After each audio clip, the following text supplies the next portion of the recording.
to the podcast where together, every Monday, we explore hospitality in its very broadest sense, from culture and cooking, cocktails and coffee, nutrition and farming, politics and animal welfare, organic and sustainability, family and business, entrepreneurship, and much, much more.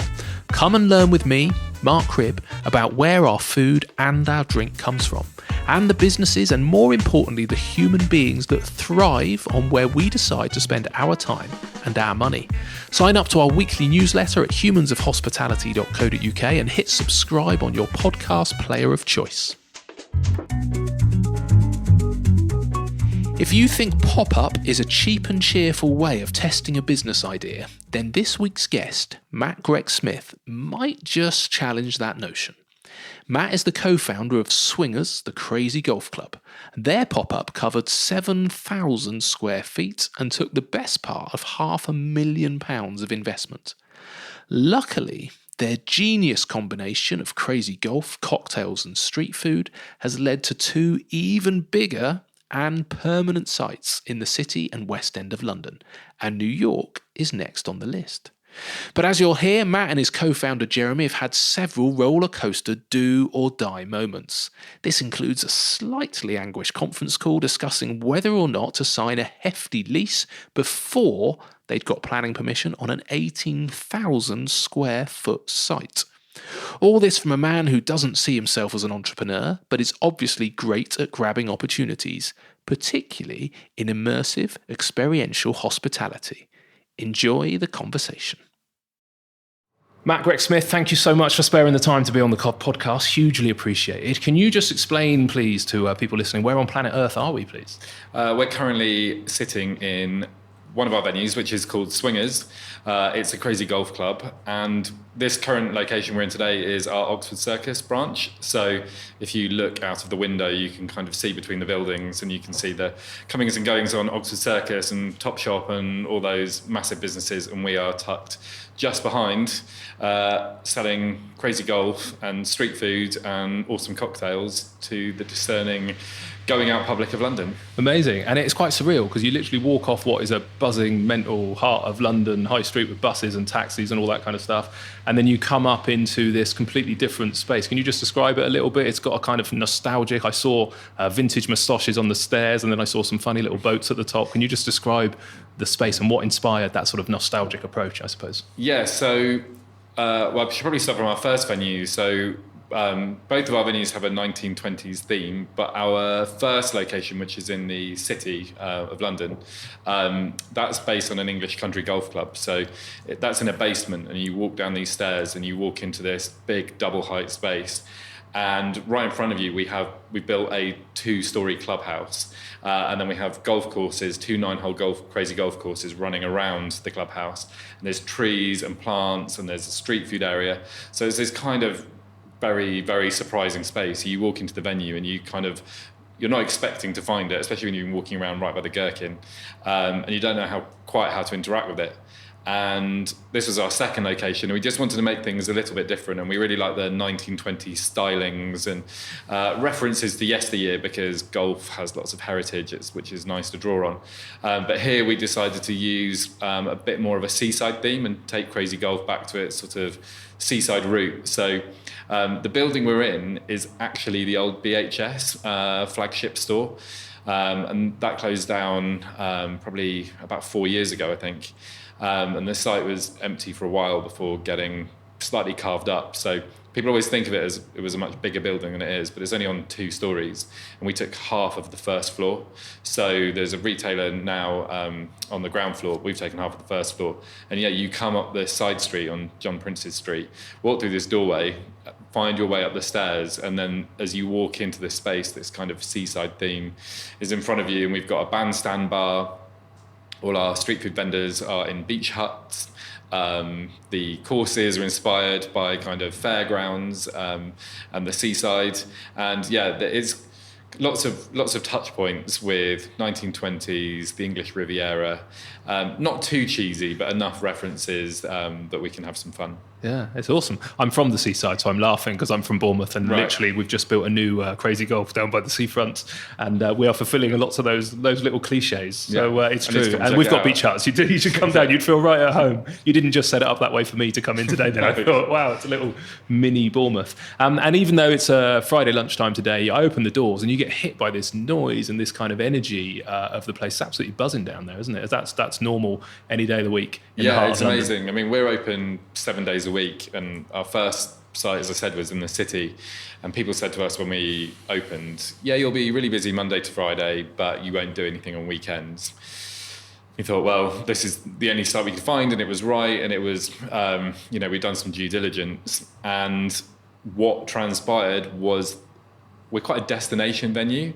We do draw from the people immediately living and working nearby, but people do travel a really long way to come to us. I think because you can have a whole evening out under one roof.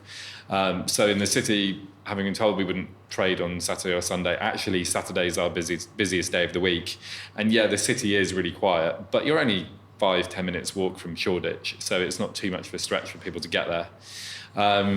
And likewise, both venues really busy all through the week, Monday through Sunday. And yeah, it's amazing. You come in on a Monday afternoon or a Tuesday afternoon, and there'll be lots of people in the venues. And I'm sometimes surprised. I think, who are you people? Don't you have jobs to go to? But so we're really busy throughout the week. People with the corporate groups, they quite often want to come during working hours because they don't want to make their employees stay too late into the evening. Maybe people are less likely to come if they have to come after work. And so, yeah, it's amazing. That just always a great atmosphere in the venues, and it's great when you show people around because they're really shocked by how much is going on. Yeah, it's got a really cool buzz. Was it always Crazy Golf, or did you look at a number of sort of competitive things that could be done, I suppose, or is this Crazy Golf idea been something that's been niggling away for a long time? Yeah, well, it was always Crazy Golf. Mine and my business partner's background is very much about events, marketing, branding, that sort of thing. And we'd finished a kind of a stint in a big agency where we'd learnt a lot. But because of our background up to that point, we kind of knew about nightlife and we knew about events and experiential. And this was back in 2014. And we could see kind of the way the market was going. Whenever someone was coming to us for a brand-orientated event, they would always say, create an experience. You need to bring it to life. We don't just want a boring event. Like, make an experience. And at the time, you could go and you could probably do some high-end bowling, and you could go and play ping pong in London, but there wasn't a lot else going on. And we'd had this idea: what if we did Crazy Golf, but you could come and play in a really cool environment, and you could have a great burger, and we'd bring you cocktails while you were playing. And yeah, we tested the idea on friends, and they had this sort of universal reaction of, oh yeah, I'd definitely do that. And we'd been in this advertising world where we were used to pitching ideas to people, and sometimes they were good and sometimes they were bad, but you were constantly on the sell trying to get people to buy these ideas. And here we had an idea where people just got it in the first instance. It's easy to understand, you know it's going to be fun, you can see the business case for it as well. So yeah, Crazy Golf was always the thing for us, and everyone's got a nostalgic link to Crazy Golf in some way. It's hard to find somebody that hasn't played it at some point in their life. It's not something they're used to playing in a kind of an adult guise. When I say adult, as in with alcohol, and we bring you cocktails while you play, so people get very excited about that opportunity. And just as an activity, you don't have to change your shoes, you don't get sweaty when you're playing, you can score a hole in one on your first time you've ever played, all that sort of thing. So it just works in so many ways, and so it's always been the bedrock of like so many of these things. I guess it's super simple when you think about it and you explain all of that. You go, yeah, it's a no-brainer. I go out and play with the kids sometimes. Crazy Golf, but it is such a simple access, I suppose. Definitely having cocktails whilst playing golf with the kids would make it way more entertaining and way more lively, because it can be tedious, but that's not a reflection on the golf. And the name Swingers is really cool as well. It always makes people have a little chuckle. Was that from your marketing branding background, or was that over a couple of beers it just popped into your head? It was someone we were working with came up with the idea, and that was right at the beginning. And then it was always swingers from there on in. There were never any other ideas or iterations, and it's good. It's just a name that no one ever forgets. It's quite cheeky. It's a bit irreverent. So yeah, it just works perfectly for us.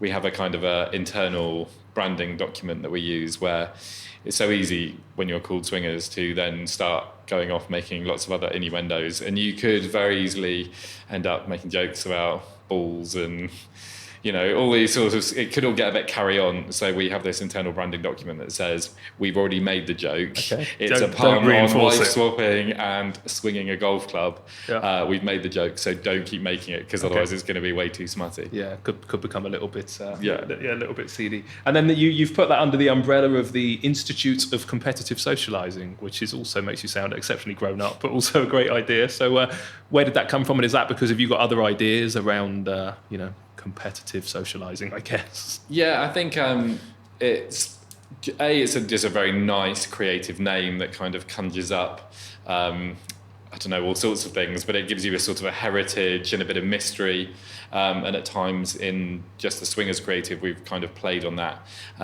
When we first launched with our pop-up, we had a guy who was the president of the Institute of Competitive Socialising who kind of was on the video explaining what Swingers was.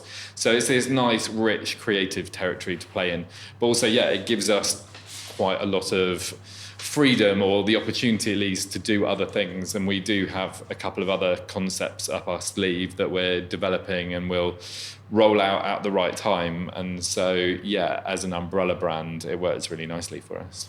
And I guess historically, there's always been an element, I suppose, of booze and competition, whether that just be watching things, but I'm thinking more of the background of darts and bingo and kind of this historical kind of socialising. Do you think it kind of disappeared and is having a little bit of resurgence, and it's come back in a different way? And that's a good question. I think we in many ways, we haven't invented anything new in what we're doing. We're just very much focused on finding what the components for a really fun night are, and we've sort of dialed them up. So, we've made sure the food is the best. If you order a burger at Swingers, one of the best burger you can have. The cocktails, really premium and interesting and varied, and then the activity itself, we make sure that we keep changing it, and it's fun, and you have a great time when you're doing it with a group of friends. So I feel like these constituent parts have always been parts of how people socialise. I think probably for a while now, a lot of the focus was on maybe more traditional restaurants and dining concepts and all that sort of thing. And certainly a lot of the feedback we were getting from corporate groups was, we don't just want to go out and eat and drink. We're bored of doing that. We always go out for a restaurant. We always, for Christmas, we always just go out for Christmas lunch. And I think there probably wasn't a lot of opportunity to go and do something that involves an activity. So I think when we came along and we neatly stitched the activity and the food and the drink all together and did it in quite a premium way, I think that was what really resonated. So I think there are increasingly more opportunities to go out and do a fun activity with food and drink.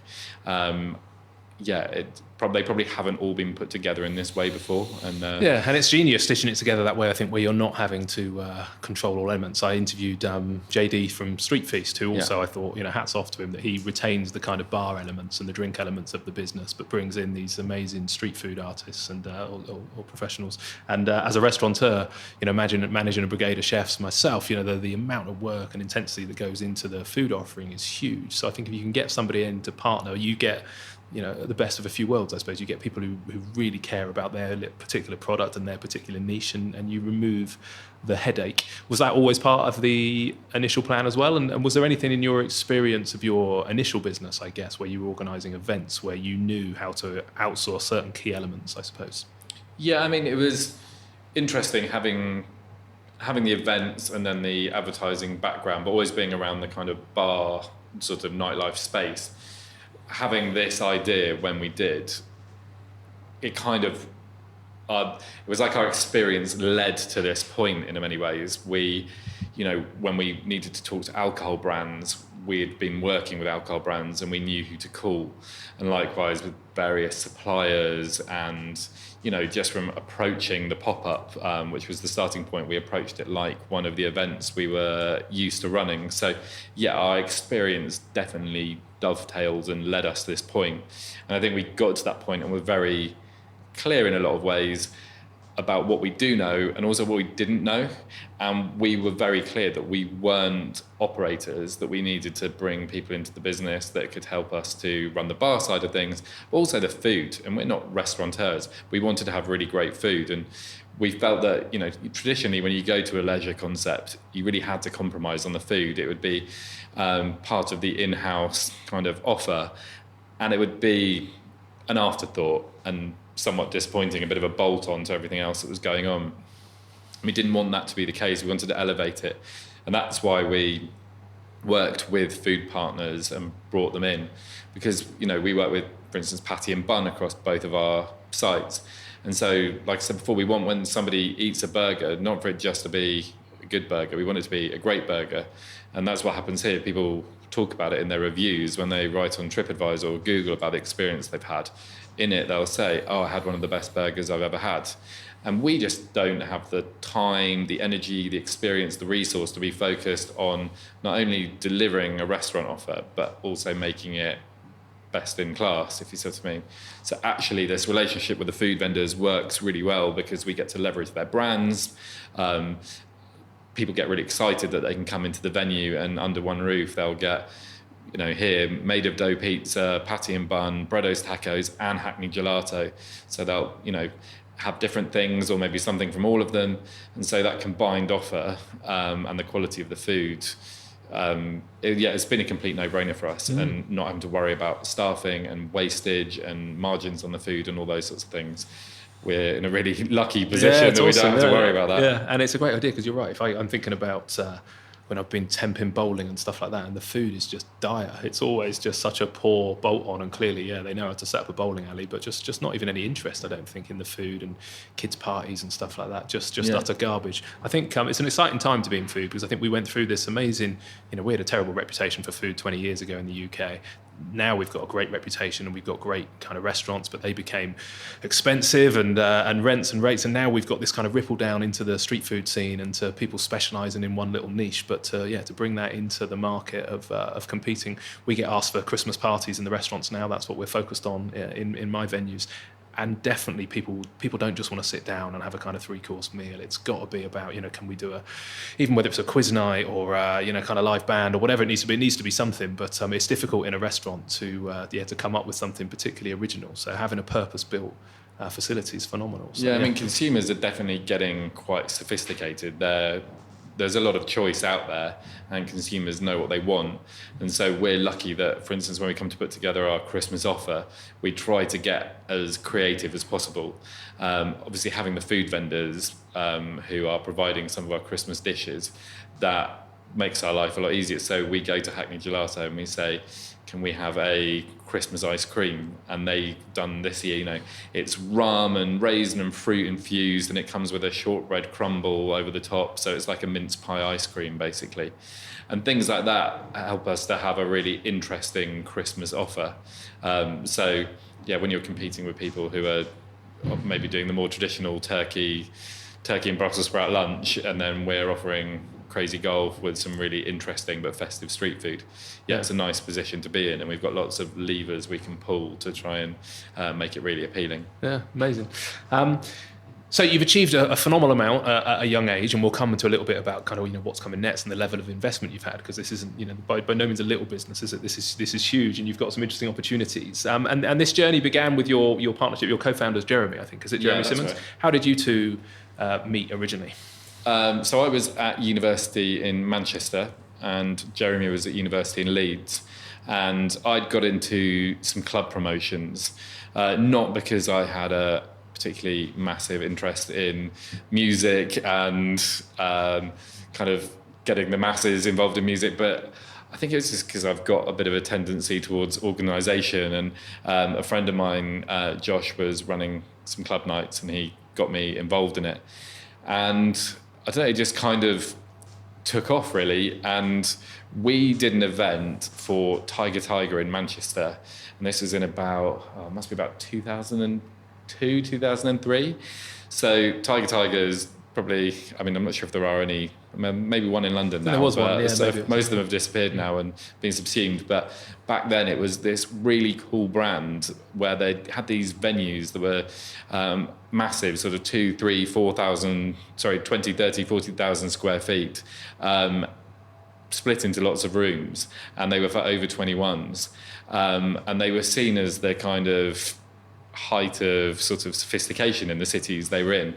And we were running these student club events, and they said to us, could you come and do a Christmas event for us? Which we did. It sold out. They were really impressed. It was sort of quite a sophisticated student crowd. And they said to us, could you come and do this as a weekly student night? And at first we thought, no, that's absolutely insane, getting 2,000 people a week to come to this venue. Why would you do that?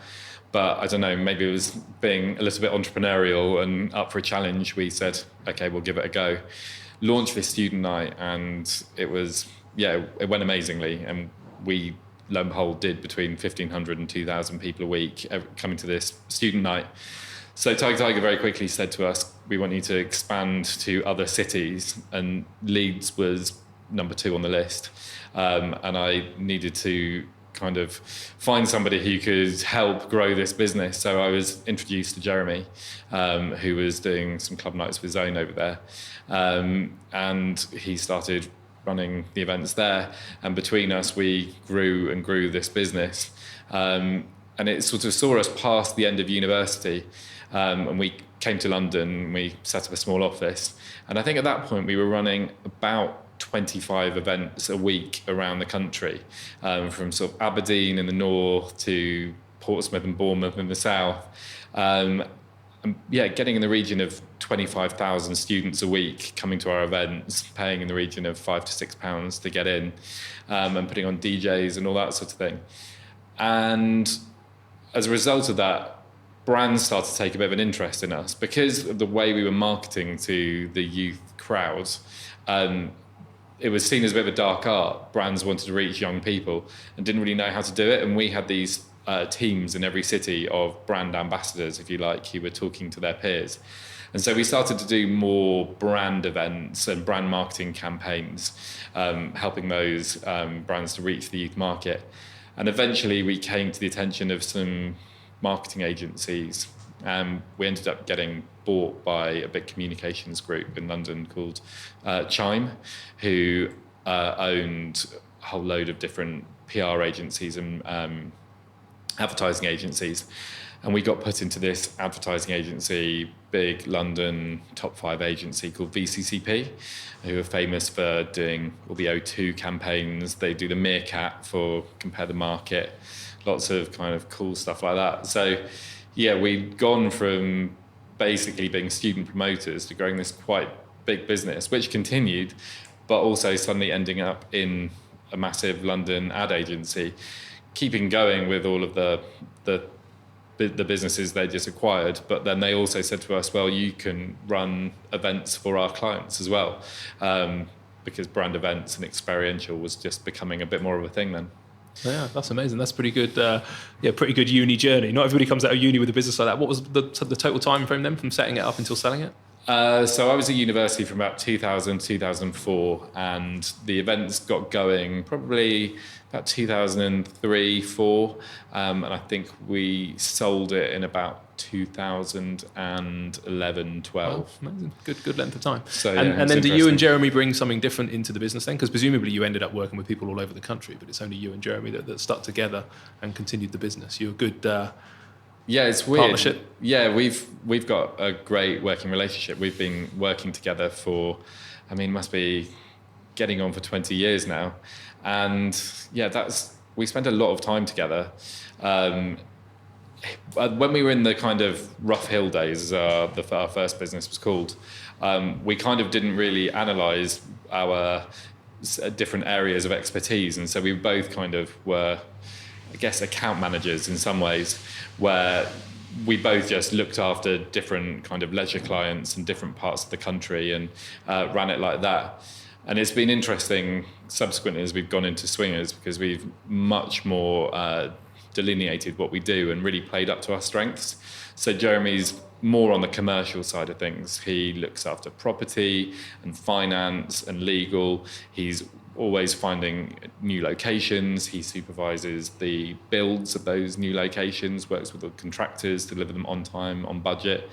And I'm on the other side of things. So if he's commercial, I'm more kind of what we call experiential. So marketing, operations, HR, and anything to do with kind of what a customer sees or interacts with. So starts from kind of our marketing that might go out across social media or to other places, right through our website and the experience people have there, and then also when they're in the venue and the experience they have while they're with us, and also afterwards as well. Yeah, amazing. Exceptionally useful to find people with complementing skills, I think, isn't it? Because all too often in hospitality, it's an industry that has no barriers to entry, I suppose. There's not a traditional kind of academic approach, so all sorts of people fall into it and end up trying to do everything. You know, amazing chefs who set up restaurants who are phenomenal at cooking food, but rubbish at branding and marketing and the art of being a restaurateur. So useful to have found a good combination. Were you always planning on being self-employed? Do you think that entrepreneurial spirit is something you're born with or something you developed over time? Or? I mean, it's really weird. I kind of am often surprised to find myself, I'm in the position that I'm in now. In these things just happen, really. And I honestly don't know if it's, I mean, it must be because of me and something within me, but I would never think of myself as an entrepreneur, and I would previously never have identified any particular entrepreneurial spirit. I don't know, I don't know how it happens. We see opportunities and we grab them, I guess. And I guess that in some ways, best definition I heard of being an entrepreneur is jumping off a cliff and working out how to swim on the way down. And I guess that is what we do all the time, is we see opportunities and very quickly work out a way to get there. And that's what happened with the last business, and that's what happened with this business. And I guess now, as I'm in my late 30s, I'm not sure if anyone's going to employ me again in the future. So, yeah, maybe I am stuck being my own boss for the future. I think the earlier you can work out that fundamentally everybody's winging it and nobody knows the answer in life, the better, isn't it? I think the thing is with entrepreneurs is we just work that out faster, basically. You know, I think at school you're kind of taught that, you know, grown-ups know what they're doing and they've worked out their career plan and they've got all the answers, and then you get there and you go, oh, you know, nobody's got any idea what they're doing. Literally, you just work it out as you go. Yeah, we are winging it all the time. All of the time. And I think the key thing that we did was, as I said, we worked out what we were good at and kind of played to our strengths with this business. And so really focused on the things that we enjoy and we can actually do. But we're also very, very clear about what we can't do. And we came into this saying, we're not operators, we're not restaurateurs. And these are gaps in our knowledge and gaps in our business. And they're gaps that we need to fill in some way. And so the food we filled by going and partnering with the restaurant brands. And on the operations side of things, we had to bring in an amazing, experienced COO who could run that side of things for us. So I think it's when you maybe aren't honest with yourself or about what you're good at and what you're not good at, that's when you get into difficulties. Yeah, no, I think it's key. I'm laughing because I remember chatting to Michael Bremner, who's a chef down in Brighton, who won Great British Menu, and he was so obsessed by the food and that was his thing, and he wanted to open a restaurant, and he got the restaurant open, put all the work into it, and forgot to put a bar in it because he'd just never been interested in drink, and it was kind of like, you know, first night, and so, you know, can I get a beer? And he's like, that's an awkward realisation when you realise you forgot to put the bar in. Yeah, exactly. So so when you sold the business, you ended up then staying with it but working within it. It was bought by an agency. Is that my that's right understanding? So, okay, and then what was the trigger then to go, I don't want to do this? Because presumably that was very different to what you'd done in building up the business. Or you find yourself in an agency. Was there some good learning opportunities there, or was it a please let me out? No, it was a really interesting couple of years. We got taken into this agency and we were effectively running a division of it. And so, you know, we had been running this student events business essentially, which was turning over £3 or £4 million a year and was doing well. But this was being catapulted into a whole different league, and there was definitely a load of winging it and kind of pretending we knew what the hell was going on. But we yeah, we learnt a huge amount, and we always say that period of our careers sort of professionalized us. We learned how to pitch, we learnt about branding, we learnt all about kind of brand communications, which is all hugely valuable. But it was definitely a difficult couple of years, and we learned that it's very easy for businesses to buy one another, and that's the easy bit in the process, is what you do with that business after. And I think the agency we were in, they acquired us without fully thinking through what they were going to do with us in the longer term.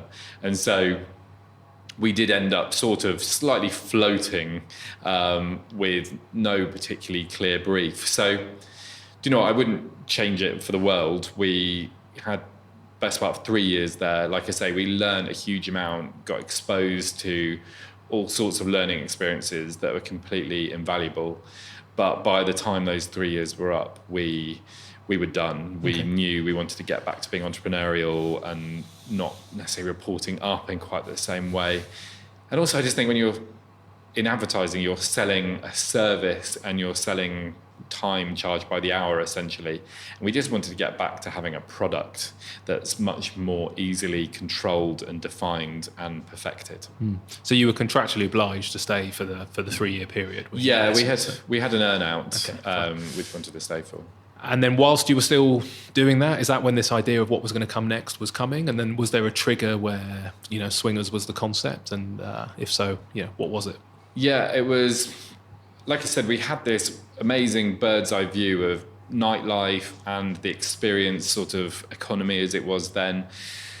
And we had this idea for swingers, and we were being told by our friends and family, that's a really good idea.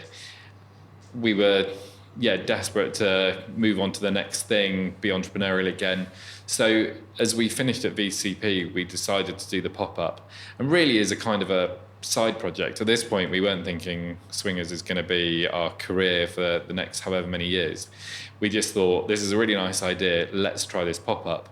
We had a location, which is this warehouse in Shoreditch that was 7,000 square feet. It doesn't even exist anymore. It's underneath where the new Amazon headquarters is. Oh, wow. We thought, let's give it a go. We brought in one of our event partners that we often work with, a lady called Jane, to kind of build the whole thing.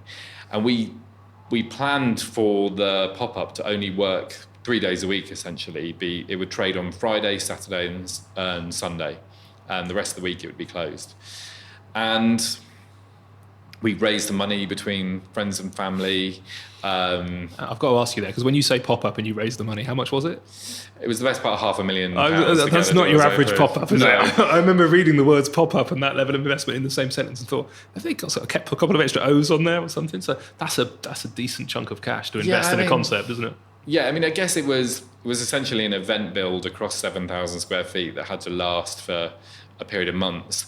To do anything of any kind of standard and quality, it's amazing, actually. Probably the word pop-up is misleading. People think these things are really easy to put together, but actually they take as much work, effort, and almost as much money as doing a permanent site. It's like the word founder. It always amazes me. I'm like, nobody finds their business. It's really bloody hard graft, and pop-up's the same. It's kind of like, no, it didn't pop up and I didn't find the business. It's work all the way through. Yeah, exactly. But you built this, you were presumably confident that you could get a return, because that's not long, really. That level of investment for a pop-up of a few months, I'd be nervous. Were you?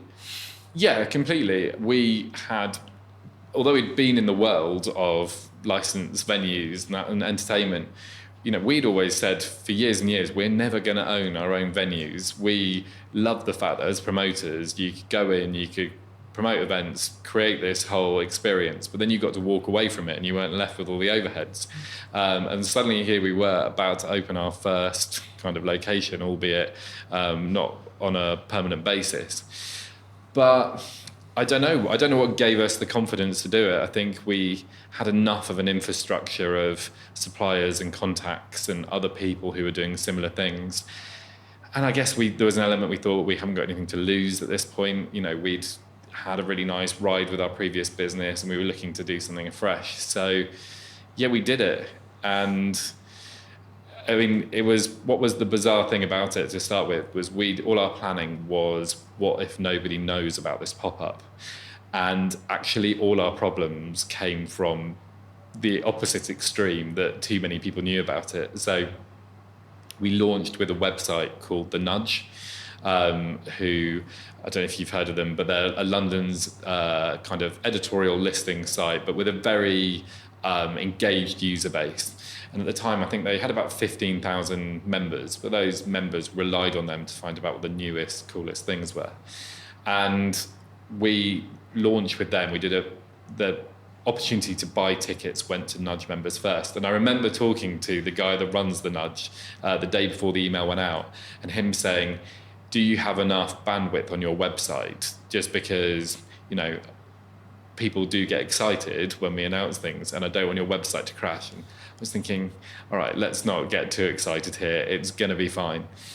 And so anyway, this website goes out and it says there is a new pop-up coming to Shoreditch where it's called Swingers, and you're going to be able to play crazy golf. They'll bring you cocktails while you're playing, and you can have patty and bun burgers afterwards. And basically our website melted. Really? Wow. And I remember being at home with Jeremy, sitting at my kitchen table, almost with our heads in our hands, because, yelling at the website guys, like, come on, you've got to, and they're saying, well, we've got to move on to a new server. So we're going to get it back up, but it's not going to happen anytime soon. And just being aware that people were trying to give us their money and we weren't able to take it. So it was a problem, a nice problem, some might say, but a problem nonetheless. But no, we did get the website up and running, and we actually sold out really quickly. And I think what had happened is those 15,000 people had forwarded the email they'd been sent to a further 140,000 other people. Wow. Basically, everyone got it and sent it to their friends and went, oh my God, we've got to do this. Amazing. But it meant there was a tsunami of interest, which was challenging to deal with. Yeah, because then presumably you've got the challenge that they actually rock up and you've got to deal with them. Was what you built very similar to what you've got now? It was the same concept. It was street food. It was golf. It was cocktails delivered to you whilst you're playing. Yeah. Did you learn anything on it that you needed to tweak for the kind of latter models? Or? I mean, it was definitely version 1.0. It was all a bit more sort of lightweight, less permanent. We were in this horrible leaky old warehouse where every now and again a rat would wander through, so it was pretty unsophisticated. So in terms of the concept, it was 7,000 square feet, one golf course, 2 bars, 2 street food vendors. And so when we opened our first location in the city, we just dialed it up. We went to 18,000 square feet, 2 golf courses, 5 bars and 3 street food vendors. So everything we'd done the first time round, we kept, and was the right thing to do. We just wanted to do more of it and on a bigger scale. Amazing, I guess, to have that confidence from a little, test case to show that it worked. And I take it demand was sustainable. It wasn't one of those ones where there was this initial demand and then it fell off. I take it was consistent, and you thought, right, let's do it properly. Yeah, it was ridiculous. By the end of the pop-up, where we'd been planning to only trade on Thursday, Fridays and Saturdays, we were trading right the way through the week. And we were taking some serious money over these 2 bars and this 1 golf course. So, we actually finished having made a decent profit from it, which we were able to roll forward into our first permanent site. But what was great is it was just a really good business case. When we were then going to drinks brands or going to the bank or whatever, we could point at the last 5 months, and we were taking more than some of the permanent leisure clients. So it just opened a lot of doors for us and gave us a lot of confidence in the potential of the business. Great to be able to show them. So it's got to be tricky though. You're understandably located in the heart of the city because that's where all the people are, but you need really bloody big premises. How on earth did you go about finding those first premises? And I think there was an issue around, just small things like planning and stuff like that on that journey as well. So can you just talk about that a bit? Yeah, well, we knew that we needed the best part of 20,000 square feet. And also, to complicate it, we need it in one room. It can't be interconnecting rooms. So this was 2014 going into 2015. And there just wasn't much of that kind of space around. And we obviously instructed property agents. And we really didn't see many sites when we were looking for Swinger City. It's not like now where there's been a bit of a demise in big box retail and there's a lot bigger footprints to be found.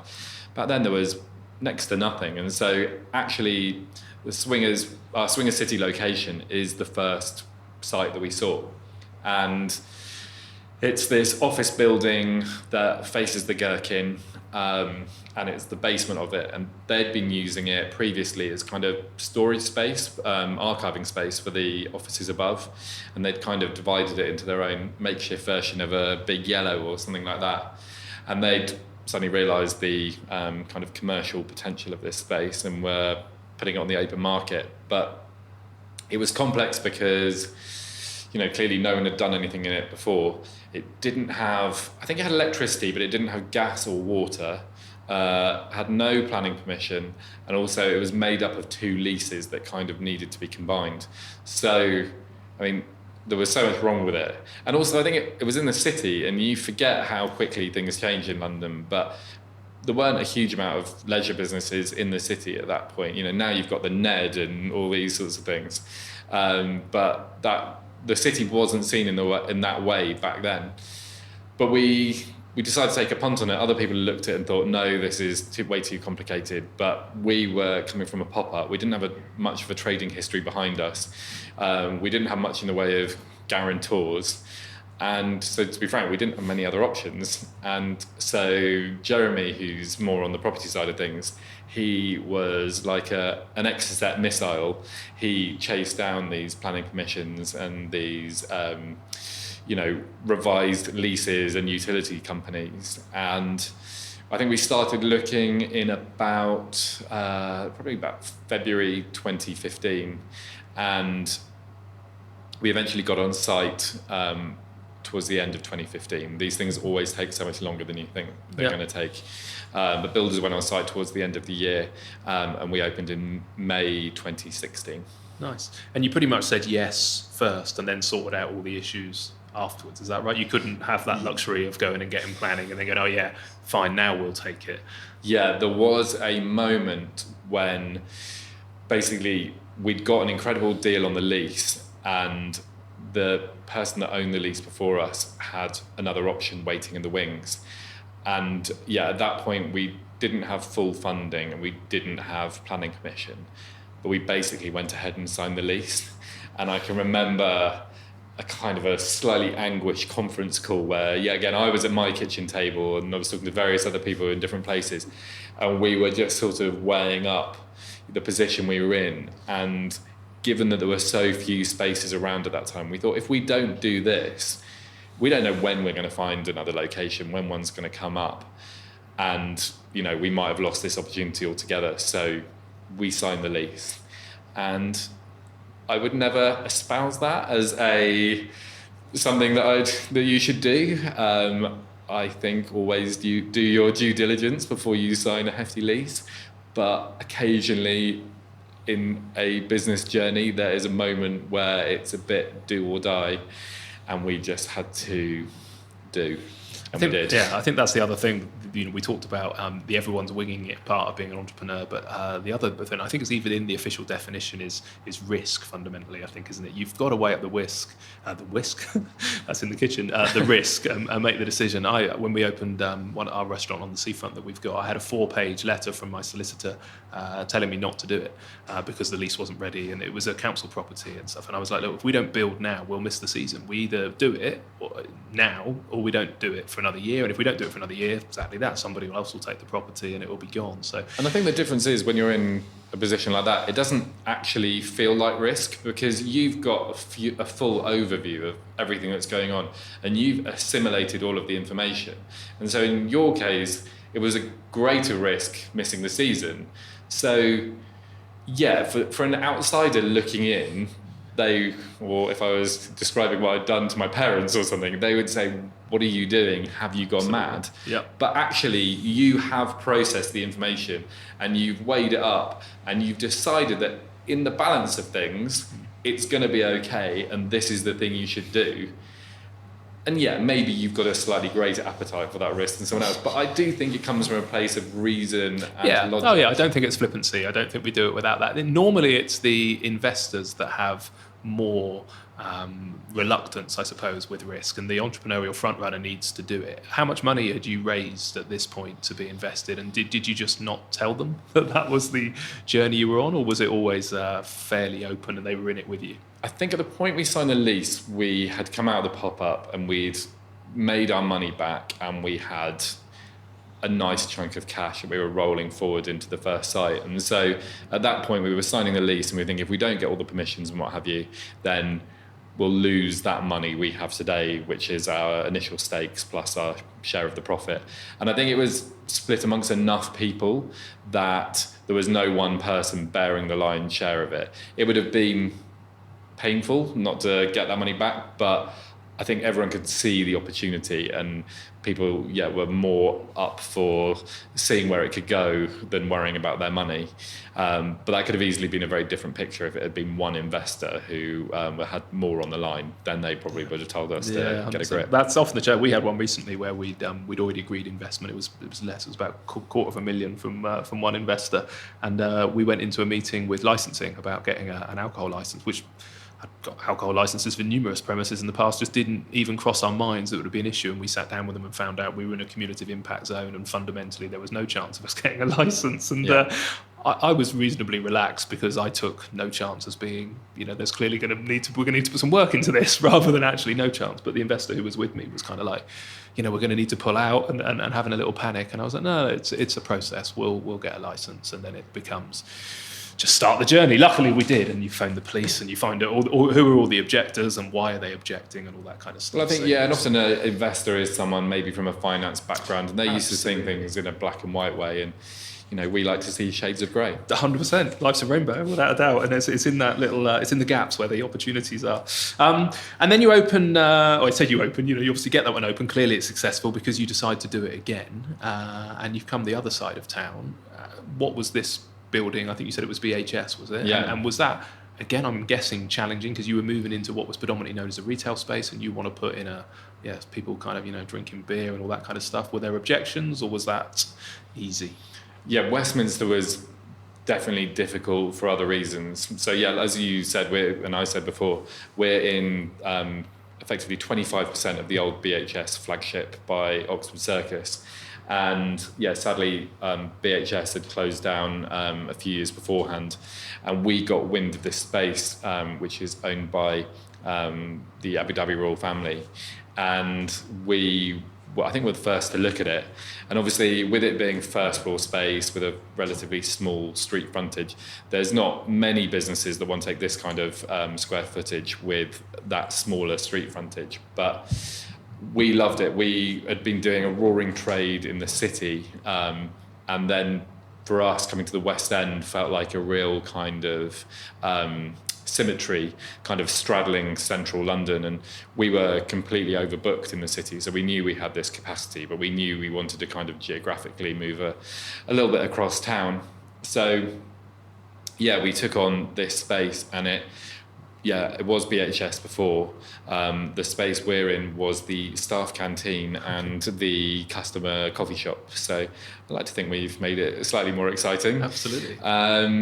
But when we came to put in our planning application and alcohol licensing, it was definitely met with resistance. And I've got to pick my words carefully so I don't make any enemies. But we were pretty firmly told at the outset that Oxford Street is a shopping street, and retail businesses sort of go along this street. And we had to make a fairly impassioned argument about why we would be an asset to the street. The fact that the world is changing, shoppers need other amenities as part of their experience, whether it's F&B or entertainment, and actually by diversifying the product mix that you find on Oxford Street, it will bring more people in and give them a better experience. So we had to make some quite strong cases. We had to do some lobbying as well. We had to go and talk to other business owners in the area and explain to them what we were doing and get them on our side. And then from an alcohol perspective, this is probably one of the toughest places in the country to get a new alcohol license issued, because obviously you're right on the edge of Soho, and the police, you know, in many ways understandably are stretched by people going out and drinking, and they're not overjoyed about the fact that there might be lots more people coming, having quite a lot to drink, and that you're also going to give them each a mini golf club, a putter. So again, we had to tread very carefully, and there was a long process before we opened where, you know, we didn't know if we were going to get planning permission in the way that we wanted to and get an alcohol license in the way we wanted to. And you know, I had to go to the planning committee meeting and sit in the front row, and it was incredibly stressful watching these people deliberate and make a decision effectively about the future of the business. But we ended up in the right place and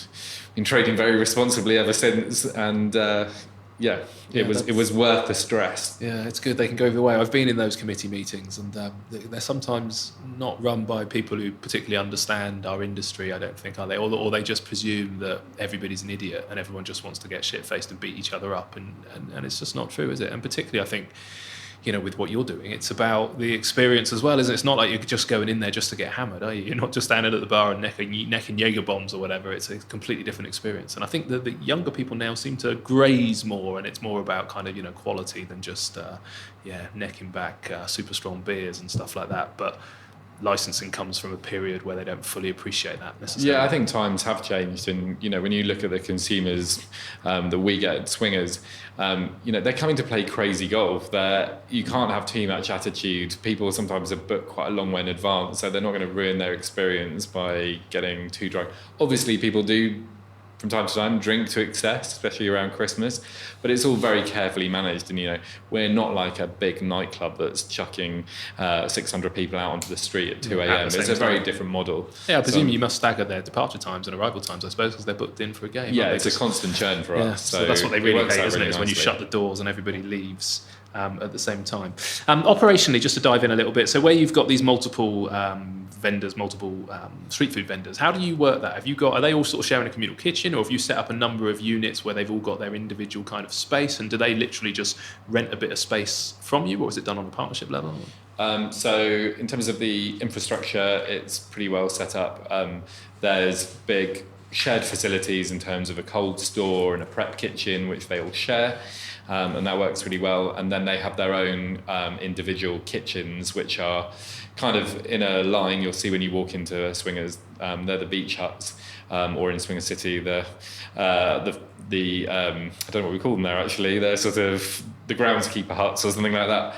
But so they will prepare and cook the food in their own kind of concession windows, if you like. So they tend to have 2 or 3 chefs on at any one time. They run a slightly reduced menu from the ones they might do in their restaurants.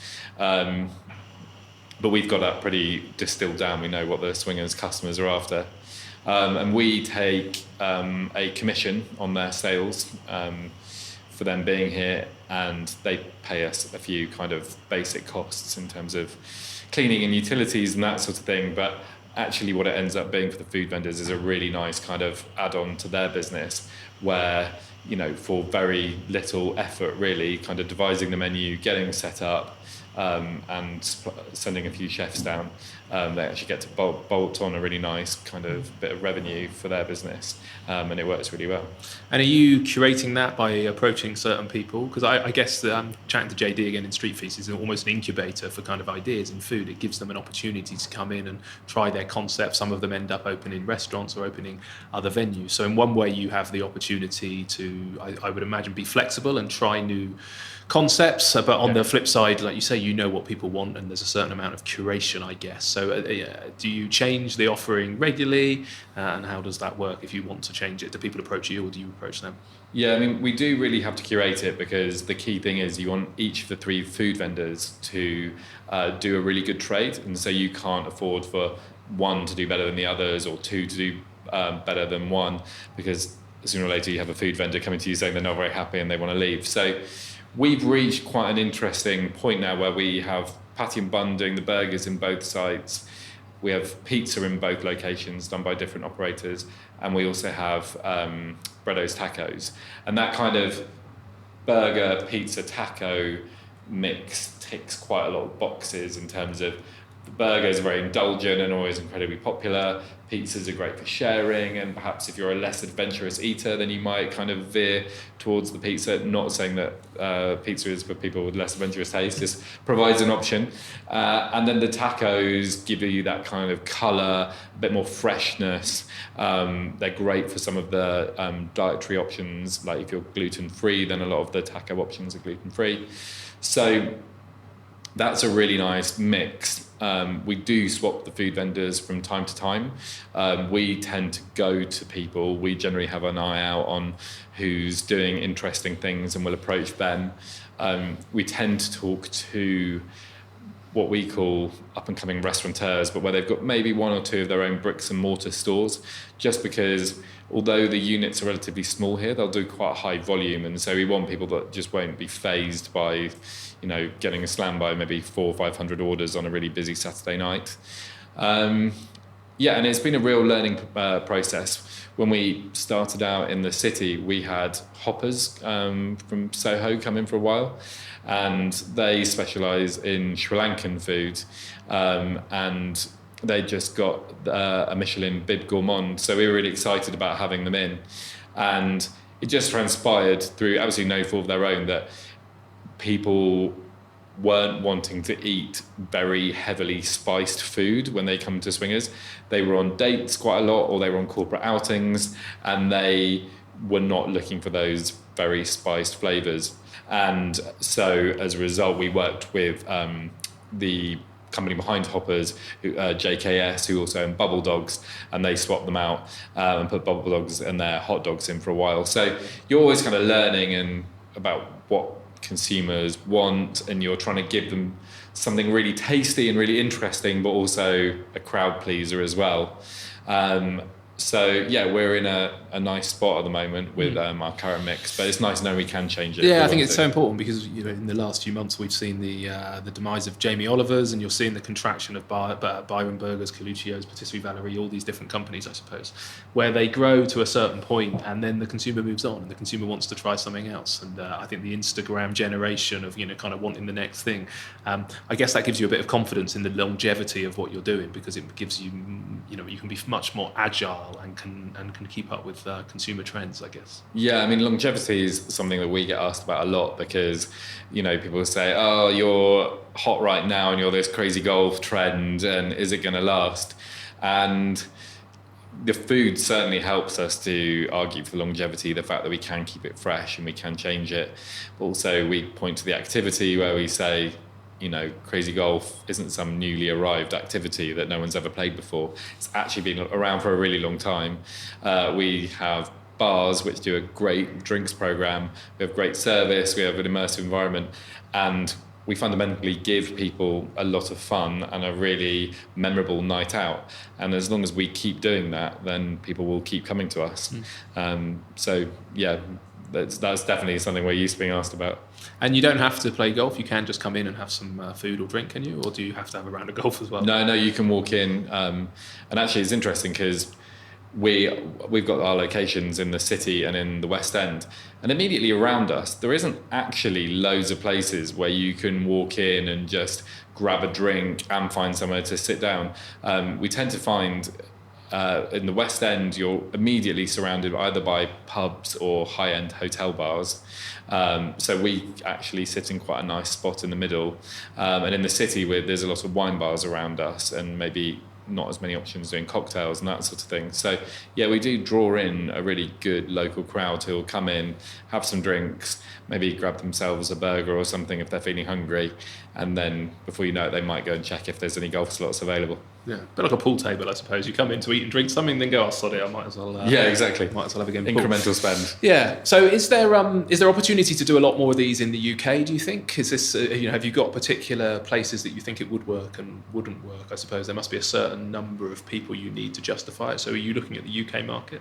Yeah, I mean, we have a list of things that we call kind of the tick list of what makes a swingers city. And, it's lots of different factors on it, but corporate density is certainly a big factor. An after-work drinking culture, a dating culture, people not having to drive to get home from work, where they can stay and have a few drinks, not getting straight in a car. And so there are definitely cities that meet those criteria around the UK. This year we're sort of in a period of consolidation. We've had, quite a fast run at things, opening 2 big sites within a couple of years and doing a big funding round, plus some other plans that we'll come on to in a minute. But so we're just sort of trying to pace ourselves. We've got some expansion planned next year abroad.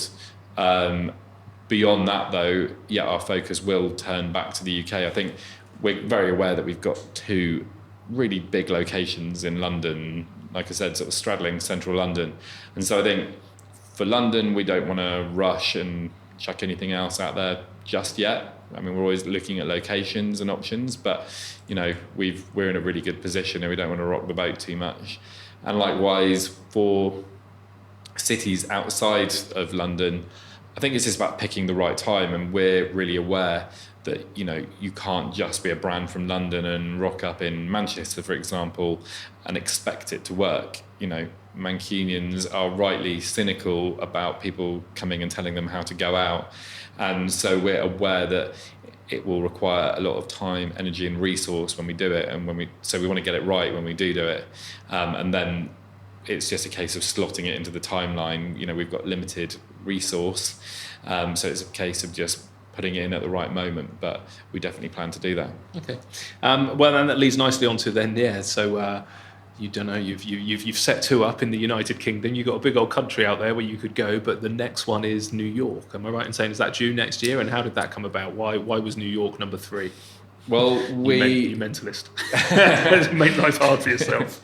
I definitely have given myself a few sleepless nights with this, but I don't know, swingers is such a universal concept. We see people walk through the doors from the age of 18 all the way up to 80 years old. We get, we've had an 80th birthday party come in here, and there's something about A, crazy golf, and B, the way we've designed swingers that makes it very accessible.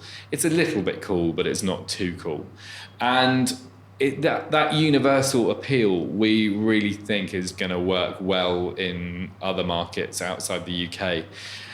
And the US is probably the market most similar to the UK. It's got lots of differences, but it's got a huge number of similarities. And whereas in the UK, there's maybe 3-4 markets that you can instinctively point out that would support swingers, in the US, you can look at it and you can see 15 or 20 markets. So we were just conscious that this was quite a hot space of the market, of the industry, and that if we didn't go to the States at some point, then probably someone else would take our concept there. Only it wouldn't be called swingers and we wouldn't get any of the money from it. So from fairly early on, we had an eye on the US, and both myself and Jeremy have always known New York quite well. So, we looked at a number of cities, but ended up meeting a great realtor out there, finding a great location. So we have a site which is in the basement of the Virgin Hotel on 29th and Broadway. The Virgin Hotel is being built at the moment, and there's going to be a 65-story building when it's finished. And it's taking quite a long time to build. It's behind schedule at the moment. But the building will be delivered to us next year, or the basement will be delivered to us, and then we'll do our fit out and get open. So it's been an interesting ride, signing the lease, mentally getting to grips with the fact that we're going to be operating on both sides of the Atlantic. As New York has slipped, we've also been looking at other US cities as well, and I'm not in a position to confirm anything yet, but it's highly likely that New York won't be our only opening next year in the US. So it's going to be a busy year, but we've been preparing for it. We made sure that the decision to go there wasn't about vanity or ego. It's so easy to just sign these things because you think it'll be fun or make you look good, but we think there's great markets there for us to do what we do. Our COO is a New Yorker. He's got a 30-year veteran of the hospitality industry, and he knows both London and the New York scenes. So that gives us kind of a bit of extra weaponry in our arsenal. And yeah, we've ended up with plenty of time to prepare for going there, which is another big help as well. So we're getting all our ducks in a row. And with a good concept, a really good location, a good team, I'd like to think, going back to our conversation about risk, that we've minimised the risks as much as possible. Hugely exciting. Is Crazy Golf is a thing, presumably, in the US? Is it in the same way that it is here? They don't use the term Crazy Golf. They would call it mini golf, but mini golf has a kind of very family connotation. So we're actually going to go to the US and we're going to own Crazy Golf. We're going to show the people of America that Crazy Golf is mini golf with cocktails. Okay, nice. And sounds crazy. Yeah, we're going to create a new genre. Okay. So, but they have a similar. So their mini golf still has funny little, I don't know, castles and turrets and spinny things. It's not just a sort of pitch and putt kind of concept. Basically. Yeah, they have some novelty stuff, and sometimes all they do is shrink a golf course into miniature format, and so it's very literal. It is literally mini golf. Yeah, amazing, exciting. Same investors moving over to the US that you've had in the UK, or have you got a whole new, wealth of US dollars pouring in to help with that? So we did an investment round in the second half of last year, which was 2018. We'd got the West End open. We were able to show that it was trading well, and we knew that we wanted to go to the US and open more locations there and here as well. And we knew that needed some investment. So we ran a fairly traditional investment round. We spoke to a number of different investors and private equity firms and hospitality companies, and talked them through the business and where we wanted to go and what we were looking for.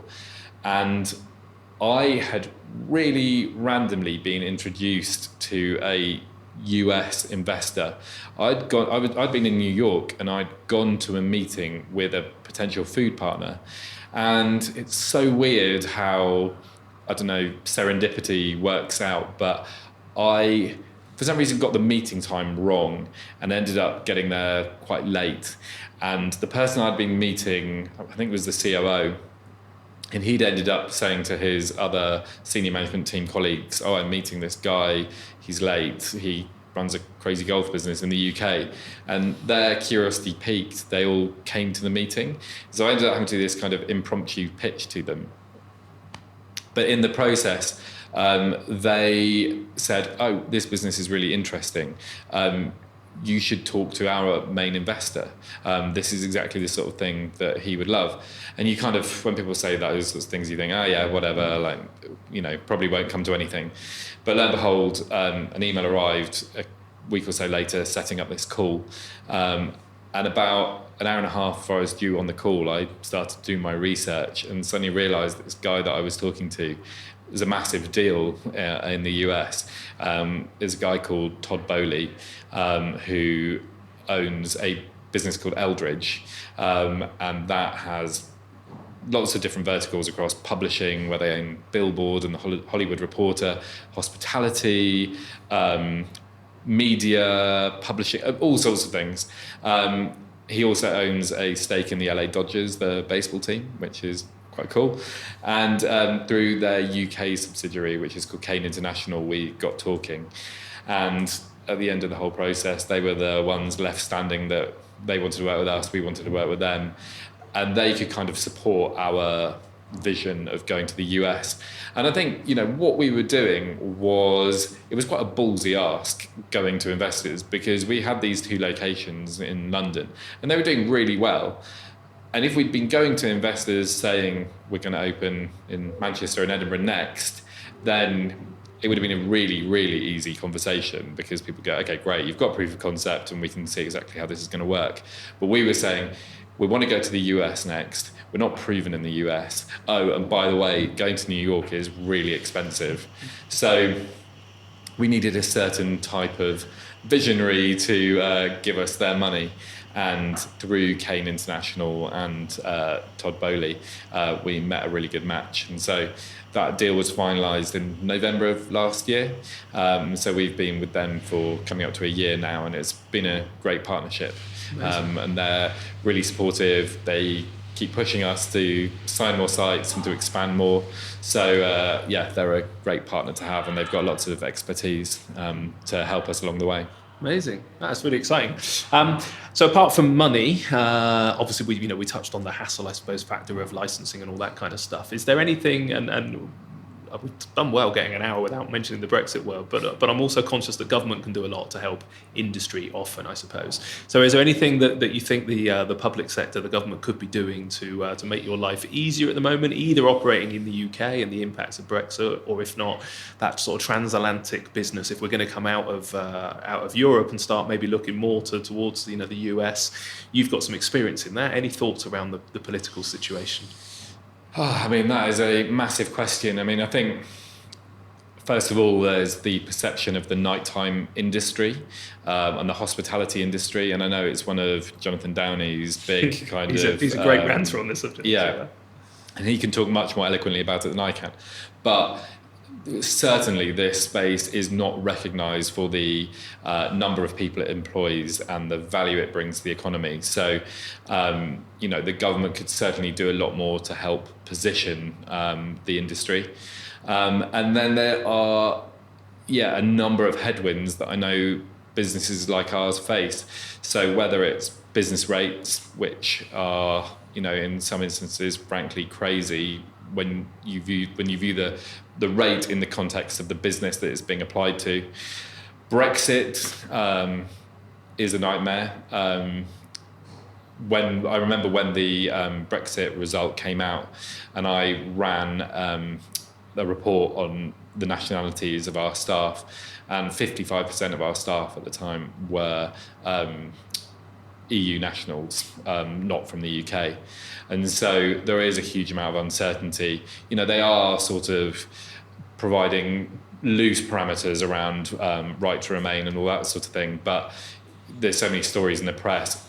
People don't take much comfort from it. We're not getting an influx of the nationalities that have traditionally made up the workforce. So, and there's great uncertainty around, once Brexit happens, will people still have the same kind of spend that they're spending at the moment? So, that's a big headache for us. And bureaucracy. We touched on it a bit before, but in terms of planning permissions and alcohol licenses and all these sorts of things, and they're really hard to get. And in some respects, yes, they should be hard to get. People need to be held to account. People need to justify the business they're planning to open. And certainly you shouldn't be able to sell alcohol without being able to prove that you're responsible.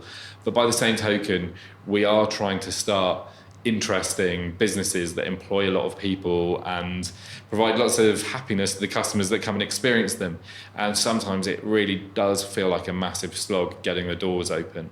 And I'd love it if some of the red tape on some of the roads were cleared, because it can be incredibly stressful, and there's long parts of the process where you don't know if you're going to get the business open or not. No, I agree with that 100%. Yeah, I mean, bars and restaurants and cafes and leisure space, they're placemaking. They're the reasons that people live places and move places, aren't they? Is that we are, supposed to be on planet Earth to have fun and enjoy ourselves. And it feels like there's an awful lot of people trying to get in the way of that sometimes, isn't it? And that entrepreneurial spirit and setup, which leads probably lastly, you end up doing so many different things when you go self-employed and when you set up these businesses. You certainly don't set up a business thinking, I can't wait to get into a licensing committee meeting and have a debate around it. From what you've done, probably setting up the events and drinking in the bars, to what you do now, what do you now find the most rewarding part of your job, which is the bit that still gets you buzzing?